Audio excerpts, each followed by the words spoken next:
Radio Infinita, con el auspicio de BCI Corporate and Investment Banking, banqueros comprometidos con tu negocio desde 1937, presentan Mirada Financiera. La periodista Paulina Yarur analiza los principales hechos que mueven a los mercados financieros de Chile y el mundo. Bienvenidos, comienza Mirada Financiera.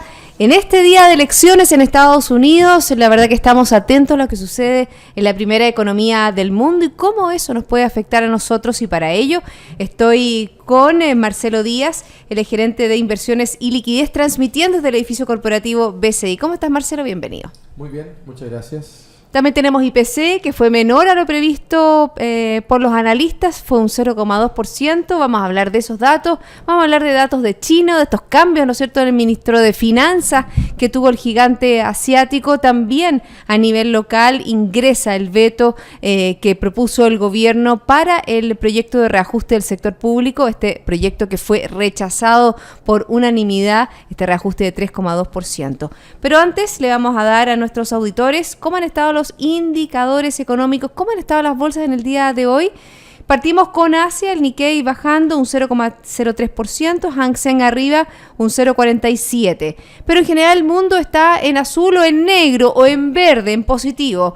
El FTSE 100 de Londres en Europa avanza un 0,54%, DAX alemán 0,16%, CAC 40 de París 0,31%, IBEX 35 de España 0,18%. En Estados Unidos el Dow Jones crece un 0,40%, el Standard & Poor's también en un 0,31% y Nasdaq 0,36%. A nivel local el IPSA sube a esta hora un 0,76% y el IXPA también aumenta un 0,64%. Un alza bien importante ha seguido teniendo el cobre, especialmente en el día de hoy, Marcelo.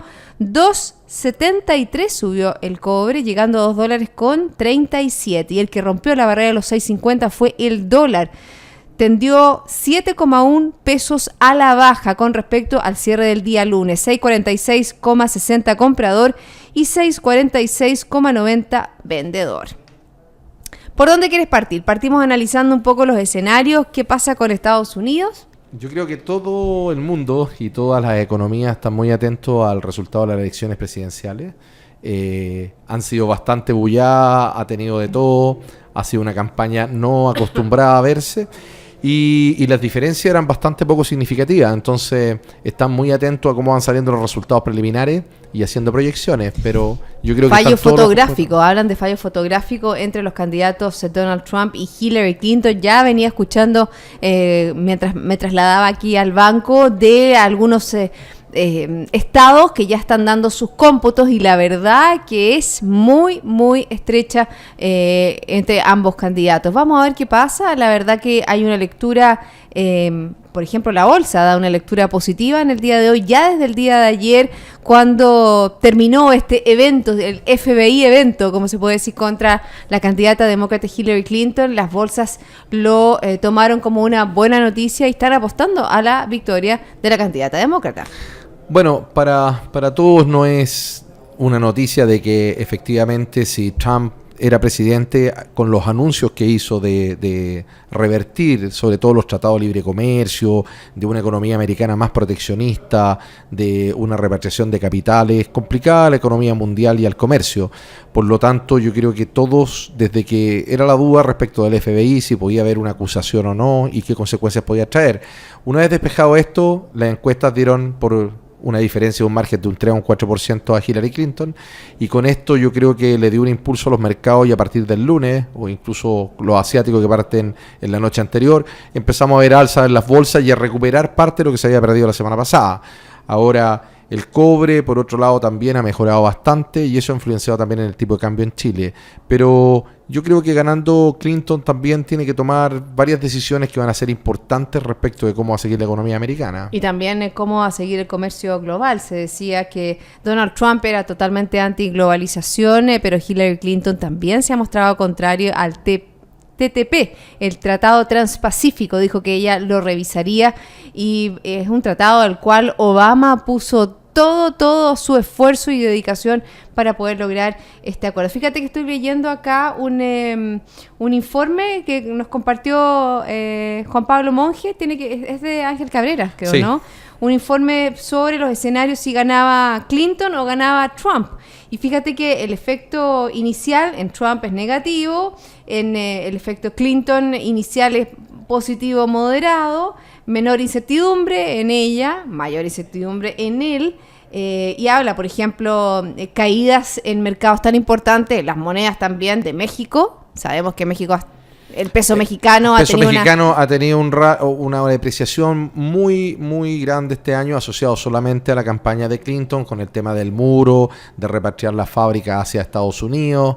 Y eso lo ha tenido bastante complicado. Incluso cuando Trump baja la encuesta, sube o se aprecia el precio mexicano. Bueno, y también China está haciendo una lectura de lo que pueda pasar. Según el análisis que hace Ángel Cabrera, también tenemos efectos posteriores, positivo por eventuales recortes a los impuestos. Recordemos que Donald Trump ha dicho que los impuestos descenderían a un 15%. Bueno, ¿y qué pasa con el déficit fiscal de Estados Unidos? Esa es una interrogante. Pero eso es lo típico que hay entre los demócratas y los republicanos. O sea, todos los republicanos que llegan siempre hablan de recortar impuestos, de mejorar la economía, potenciar la economía y de que haya más dinero en una economía básicamente que se basa en servicios. Ahora, cuando uno ve todo lo que es manufactura en Estados Unidos, sigue cayendo. O sea, los otros mercados, los de servicios, han tenido avances importantes, creaciones de empleo, etcétera.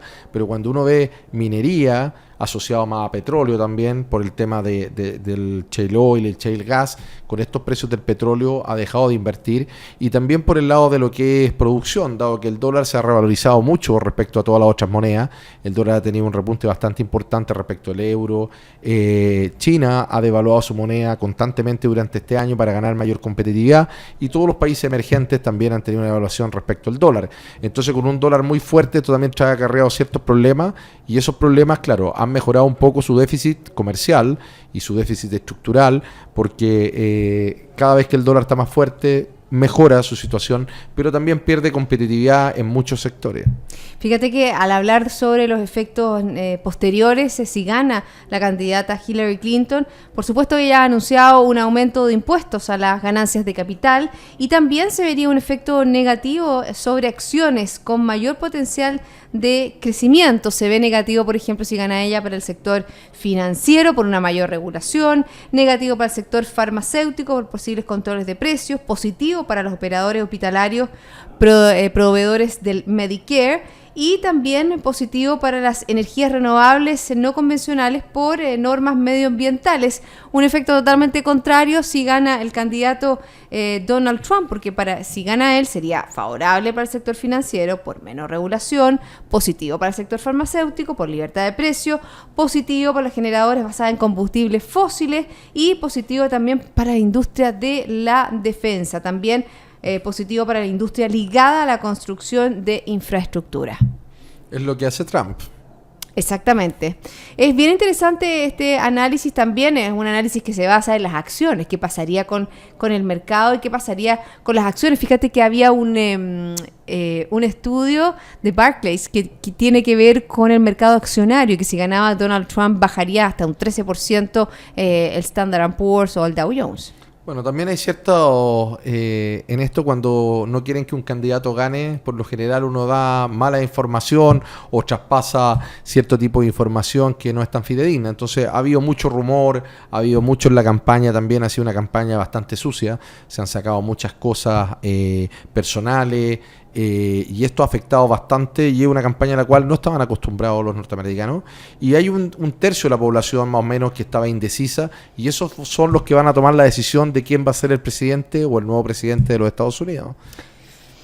Así es, vamos a estar atentos. Yo creo que esto termina para largo. Dicen que Alaska es el último estado que entrega sus votos a eso de la 1 de la mañana, hora de nosotros. Pero, por supuesto, si es un fallo tan fotográfico, requeriría más tiempo creo que se hace una abertura de... No es primera vez. Acuérdate tú cuando fue Bush con Al Gore.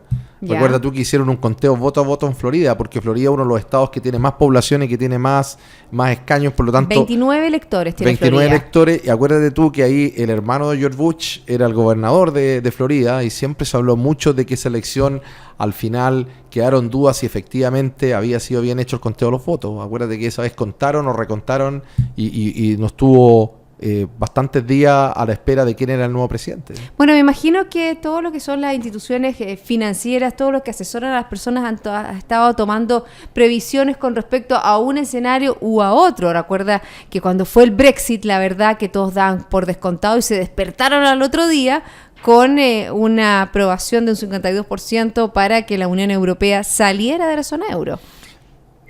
Sí, bueno, yo creo que el Brexit fue un susto bastante grande. Los mercados financieros venían bastante tensionados y todos estaban pues porque era un tema también de que daba como la primera o el primer pie para que algún miembro de la comunidad que tuviera la moneda se pudiera salir, como es el caso de Italia, que Italia ha estado bastante castigado, tiene bastantes problemas en su banca, y recuerden ustedes que hoy día no pueden ir los gobiernos a un salvataje de las bancas, sino que tiene que ir el Banco Central Europeo, y el Banco Central Europeo ya ha dicho que no va a salvar a nadie y que por este lado, si viene una quiebra, generaría bastantes problemas.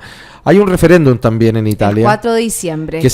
Que iba a ser ahora en octubre y lo pospusieron, y también Matteo Renzi había dicho que si, igual que Cameron, que si efectivamente no se votaba o no se aprobaba que siguieran las reformas estructurales de reducción de déficit del gasto italiano, él podía renunciar. Ahora cambió su discurso, dijo que él no renunciaba, y también lo corrieron por esto mismo, porque en octubre había mucha bulla entre las elecciones, también estaba el juicio que se comenzó una persona, como cualquier otra, que fue y dijo que esto era anticonstitucional y presentó un recurso, ella era abogada, porque decía que esto no era vinculante y que el hecho de que hubiera ganado tenía que pasar por una aprobación del Congreso. Y ahora el Brexit está en esa etapa. Exactamente, también. Y fíjate que Theresa May en una gira por Asia dijo, ya está preparando, dice, la legislación para dar inicio al Brexit. Y con respecto a este fallo que dio el Tribunal Supremo de Justicia británica, en el cual llama al gobierno de Theresa May a que este Brexit o el inicio del Brexit pase por el Parlamento, ella dijo que iba a apelar a esta decisión. Vamos a ver qué irá a pasar. La verdad que la Premier británica ha dicho y sigue diciendo que el Brexit sigue su curso, y obviamente que todo esto comenzaría en marzo del próximo año. Ahora hay un indicador que todos miran en el área financiera, que es el VIX, que es un índice de volatilidad de las bolsas en Estados Unidos. Y este indicador es como un termómetro de cuánta inestabilidad o cuánto riesgo se ve en el mercado. Y efectivamente, por la elección de Estados Unidos, esto ha llegado a niveles de 24%, pero durante el Brexit alcanzó 28%, cuando estuvo las dudas respecto del mercado chino, llegó hacia 30%, y cuando fue el tema del Fed el año pasado, en octubre, llegó a niveles de 42%. Entonces, cuando uno ve, no hay tanta volatilidad, no hay tanta inestabilidad, o el mercado no está tan pesimista respecto de qué va a pasar con las elecciones de Estados Unidos. Ahora, esto ha apalancado un poco en que gana Hillary, pero si ganara también Donald Trump, no ven esto como tan permanente. A lo mejor va a haber un shock transitorio que puede durar algo más que lo que duró el Brexit, que duró una semana, pero ven que podría converger por algo, porque Estados Unidos y el sentimiento, si es que Estados Unidos es una economía de consumo. Si la gente tiene miedo o empieza a dudar respecto de cómo va a ser su futuro o cómo va a seguir el mercado laboral, se restringe el consumo, y eso tiene un impacto muy inmediato respecto al crecimiento. Y eso es un poco creo lo que el consumo tienen que manejar, es cerca del 80% del producto de Estados Unidos. Algo así, pero en definitiva es una economía de consumo, y lo que ha estado pasando es que el mercado laboral ha ido mejorando, y todos los indicadores de mercado laboral han venido mejorando. Ya tenemos un desempleo que está bajo el 5%, y lo otro, que el índice de remuneraciones ha subido. Entonces, al tener mayor poder adquisitivo y tener un mercado laboral que está en pleno empleo, esto está haciendo que la economía americana, así y todo, todavía no supere el 2% de crecimiento, y eso es lo que pone ciertas dudas respecto de comenzar a subir las tasas de interés. Porque y también ahí está la inflación, tú mismo dices, o sea, si los salarios han aumentado, eso genera mayor capacidad de compra, y eso podría hacer un impulso dentro de lo que son los precios dentro de Estados Unidos. Fíjate que también va a ser un año, o sea, un mes interesante porque no solo tenemos el tema de las elecciones en el día de hoy, sino que también lo que pueda o no pueda hacer la Fed en los próximos días. Lo hablábamos antes del programa, la reunión de la Reserva Federal es un día antes de la reunión del Banco Central, pero no nos adelantemos porque ahí tenemos que meternos a IPC. Chile. Ahí nos venimos a ahí Chile, no tenemos que venir a Chile, pero terminemos antes de hacer la pausa dentro de lo que está pasando en el día de hoy en China y se dieron a conocer cifras de la balanza comercial, es decir, la noche de nosotros, que aparecen esta madrugada, del mes de octubre y muestra un retroceso mayor a lo esperado en importaciones y exportaciones. Fíjate, las exportaciones habrían mostraron una caída de un 7,3%, por debajo del 6% esperado.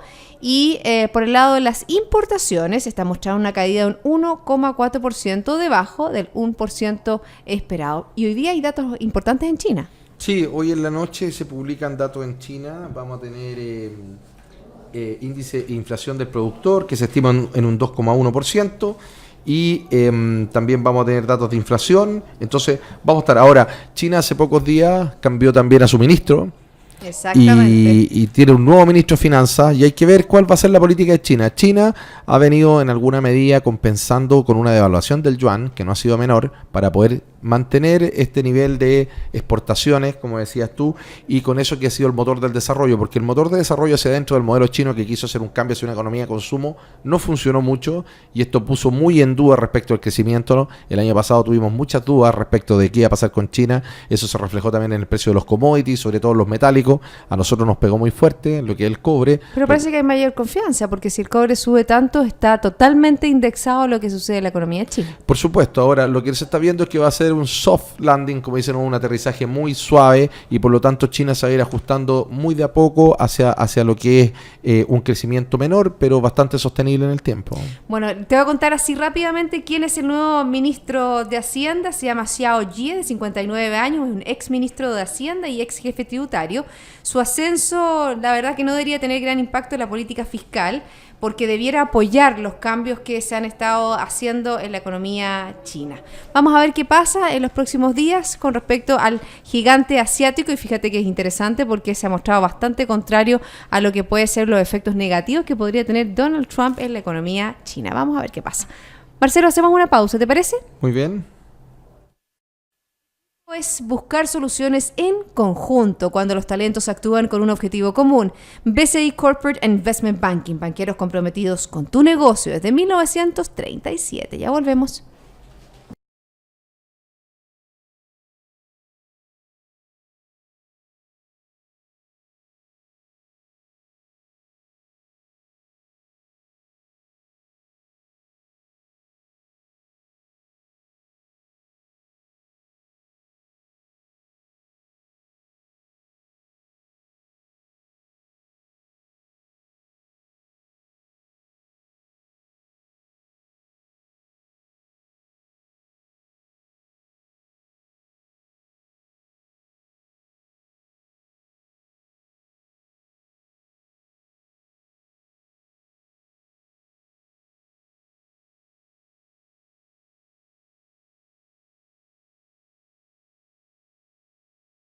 Mirada financiera, conversando con Marcelo Díaz, el gerente de inversiones y liquidez BCI. Volvamos a nuestro país y con este IPC que se entregó en el día de hoy, un IPC que la verdad que estuvo por sobre las expectativas de...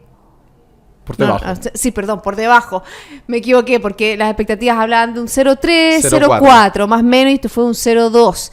Entonces, ¿qué significa este 0,2? Significa es que el camino al Banco Central se le hace más fácil en una posible baja de tasa, porque lo dijo el presidente del Banco Central, que había que mirar cuál era la tendencia, qué pasaba en los próximos meses, que no nos podíamos ceñir a una sola cifra, pero la tendencia, al parecer, es a la baja, Marcelo.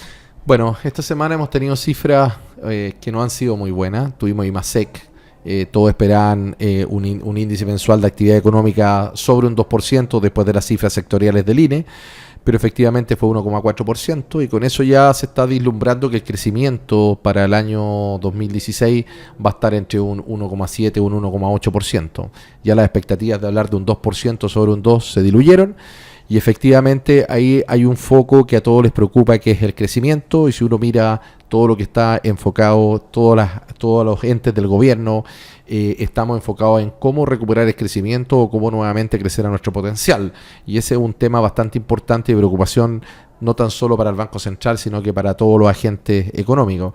Y por otra parte, como decías tú, está el IPC, que en septiembre también se esperaba un IPC muy superior y fue una sorpresa a la baja, que fue solo 0,2. Y para este mes habían dudas si se traspasaban algunos precios de septiembre, podían traspasarse del mes de octubre. Y no fue así. Y no fue así, y se validó nuevamente un 0,2%. Y tú también me mencionabas que los próximos IPC vienen a ser cercanos a cero, Marcelo. Por lo general no hay presión inflacionaria en noviembre y diciembre, siempre son meses de muy baja inflación y las expectativas están entre 0 y 0,1%. Con eso, yo creo que lo que estamos viendo es que la inflación nuevamente va a entrar dentro del rango meta. O sea, acuérdate que nosotros tenemos un rango de un 2 a un 4% y queremos estar casi siempre centrados en el 3%, situación que nos haya dado en los últimos años, habíamos estado incluso por sobre el 4%, y por eso decían que no, la economía no necesitaba más estímulos monetarios, pero teníamos mucho de tipo de cambio. Durante los últimos 3 o 4 años el tipo de cambio, el valor del dólar había subido de 450 pesos, llegamos a cotizar hasta 720 pesos, y hoy en día la economía chilena depende mucho del exterior, todo lo importamos, casi todo llega afuera, entonces todo lo que es tecnología, todo lo que es equipamiento del hogar, automóviles, etcétera, la ropa, incluso muchos alimentos llegan de afuera. Entonces el precio del dólar ha tenido un efecto significativo que le llaman de pass-through, o cuánto se traspasa desde el precio del dólar a inflación, que había estado por sobre lo esperado, y eso había tenido presión inflacionaria. Pero si uno mira a partir de este año, a partir, no sé, del mes de marzo o abril, que el dólar se ha mantenido con una tendencia a la baja o muy estable entre los 680 y los 650 pesos, y es un escenario más o menos que se está validando que el dólar no debería tener mayores alzas. Eso está dando una validez también de que estamos viendo que las presiones inflacionarias son por tarifas reguladas, que pueden ser, no sé, energía. Recuerda tú que viene ahora lo de la paridad, y vienen algunos temas de equidad en lo que son las tarifas eléctricas. Bueno, ahí también dentro de lo que es la tarifa eléctrica, la última licitación fueron las tarifas a la baja con respecto, yo sé, en el próximo año, pero de lo que es la tendencia al 2020 y un poco más, entonces, las tarifas eléctricas debieran bajar. Nosotros siempre criticábamos de que no había una matriz energética, un desarrollo, un potencial, y que estaba siendo un limitante para el crecimiento en Chile, porque los proyectos asociados a la gran minería, que son muy dependientes del costo de la energía, era muy caro respecto a Perú y respecto a otros países. Entonces todas las inversiones se estaban yendo hacia allá, teníamos un mercado laboral también bastante estrecho, con sueldos reales muy altos respecto a la región, y eso también era una cosa en contra, y teníamos otro problema que era el agua. Entonces efectivamente las inversiones mineras empezaron a decaer, o empezaron a buscar otros mercados donde era más barato producir o era más eficiente el costo de producción, y eso nos estaba pegando en contra. Ahora, esto de las licitaciones va a ir el 2020, pero es una señal de que ya para invertir, porque los proyectos no parten de un día para otro, son proyectos que se ponen 3, 4, 5 años en que comiencen a andar, porque por lo general estos no son en sitios muy accesibles, hay que hacer caminos, infraestructura, permiso y una serie de regulación cosas ambiental, sí, etcétera, etcétera, tendido eléctrico. Entonces, pero esto está dando en alguna medida una señal hacia el futuro de que podríamos nuevamente volver a ser más competitivos respecto a otros países en lo que es energía. Ahora está todo el tema del agua, ahora hay un cambio en lo que la regulación. La regulación de los derechos de agua. El mercado laboral también ya está bastante más holgado, digamos, en las regiones donde está concentrada la gran minería, es donde se han perdido más puestos de trabajo. Exactamente, la última cifra de desempleo, vemos cómo regiones como Tarapacá, Atacama, que eran, la verdad que mostraban un aumento importante a nivel de pleno empleo, ahora están bastante golpeadas. Se ha dado mayor desarrollo a la zona sur de nuestro país, donde hay otros desarrollos productivos más ligados a la exportación. Claro, entonces hay también un tema de que el tipo de cambio, que también es una variable que nos favorece cuando está muy alto, porque también nos favorece porque somos más baratos internacionalmente, entonces eso también favorece mucho las exportaciones. Pero como tú decías al principio del programa, esto está dando como una entrada para que el Banco Central evalúe nuevamente una relajación monetaria o un recorte de tasa de interés, pero para esto todavía falta. Y ahí está lo que conversaba antes de la pausa, que la reunión que tiene la FED justo es un día antes de la reunión que tiene el Banco Central, entonces ahí se abriría la puerta. ¿Será en diciembre? ¿Será en enero? Ahora, ¿todos están convencidos de que la FED va a subir la tasa o va a cambiar su rango de política política monetaria durante el mes de diciembre. Las probabilidades de alza de tasa ya están en 80%. Todos están viendo que sería un alza de 25 puntos, no más que eso, pero hay que ver cuál va a ser la declaración para el futuro, porque hay distintos analistas, hay personas que están viendo o proyectando bancos de inversión 2 alzas, otros 3, incluso algunos 4 alzas para el próximo año, lo cual complicaría un poco al Banco Central por el diferencial de tasas de interés, podría tener una repercusión sobre el tipo de cambio no menor, que nuevamente generara inflación o un traspaso a precio de los productos importados. Por lo tanto, yo creo que el Banco Central va a ver una inflación que está centrada en la meta, con un muy bajo crecimiento, vamos a terminar creciendo unos 7, unos 8, y va a estar a la espera y mirando cuál va a ser el FED. Por lo tanto, yo creo que en diciembre la probabilidad de que suba o que haya un recorte en la política monetaria chilena va a ser... Puede ser, se abre una posibilidad, pero yo creo que lo más seguro en enero. Lo más seguro que va a estar wait and see y va a mirar cómo se comportan los mercados después, cuál va a ser la declaración que va a hacer también la Fed respecto del futuro, de qué va a pasar con la tasa de interés, y podríamos ver un recorte de tasa, como dices tú, en enero o en febrero. Pero lo que sí, el crecimiento no cambia, o la visión de crecimiento para el futuro no cambia. Yo creo que las perspectivas para este otro año, de que estábamos viendo algo que íbamos a crecer más que este año, yo creo que... Se mejoraría ya a fines del próximo año y la recuperación ya sería a partir del 2018. Un poco para retomar el tema del IPC, esta cifra del 0,2% y que tú mismo hablabas sobre lo que significa, cómo nos pega, por ejemplo, el alza de tipo cambio. Dentro de la cifra de hoy, destaca, por ejemplo, la caída de los precios de productos vinculados al tipo de cambio. También muestran menor crecimiento en precios, entre ellos automóviles nuevos y vestuarios. Y también de eso hay un dato que conversábamos que tiene que ver con el petróleo, porque finalmente la OPEP publicó en su informe anual, dijo que el precio del petróleo por los próximos 2 años no tendría suficiente impulso para sobrepasar los $60 el barril. Esto también es importante porque nosotros somos importadores netos de petróleo y eso también se traspasa al tipo de cambio y eso se traspasa a la inflación. Es decir, las condiciones para una baja de tasa que puede hacer el Banco Central, teniendo la verdad que todos los elementos son muy bien cuidados y evaluados, se abren para principios del 2017. Ha sido una semana, estamos comenzando una semana en la cual tenemos varios eventos, los cuales fijarnos. Por supuesto que vamos a seguir atentos, yo creo, a lo que pase en Estados Unidos el día de hoy. Va a ser un día clave y por supuesto estaremos analizándolo aquí en Mirada Financiera. Esto fue Mirada Financiera, con el auspicio de BCI Corporate and Investment Banking, banqueros comprometidos con tu negocio desde 1937.